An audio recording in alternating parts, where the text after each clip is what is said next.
Buat kamu semua yang pengen lihat mikrotik atau mantau-mantau pelanggan dari jarak jauh, ini bisa jadi solusi buat kamu.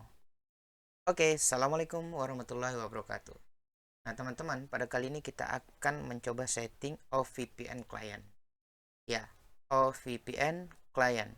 OVPN client ini merupakan salah satu cara untuk remote mikrotik kita agar kita bisa mantau traffic maupun pelanggan-pelanggan yang ada di mikrotik kita. Oke, pertama kamu harus sediain dulu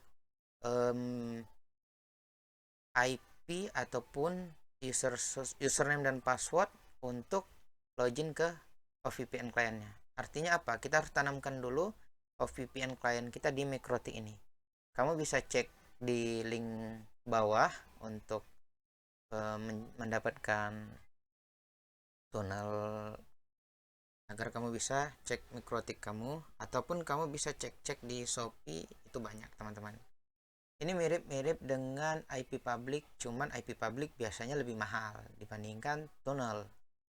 Oke, kita masuk aja ke caranya. Pertama kamu klik bagian interface, lalu kamu klik bagian ini, pilih OVPN client.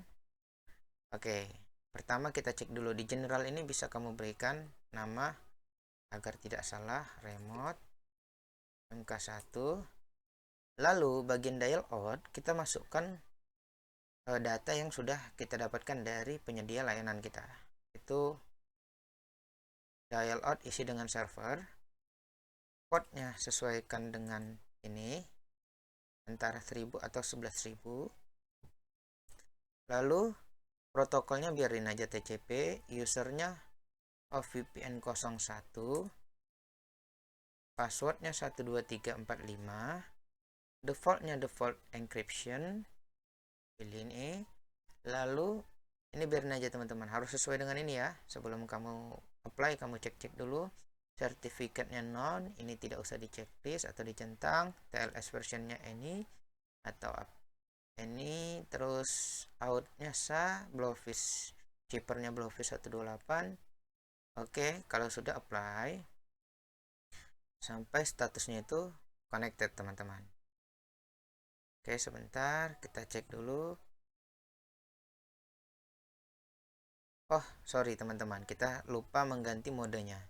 Modenya jangan IP ya teman-teman, tapi Ethernet. Sampai dia connected seperti ini.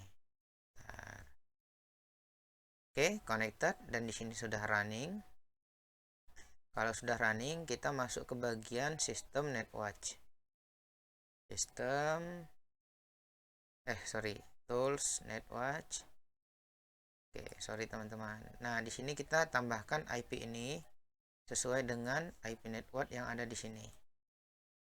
Kita tambahkan, lalu tipenya simple, kita apply aja teman-teman.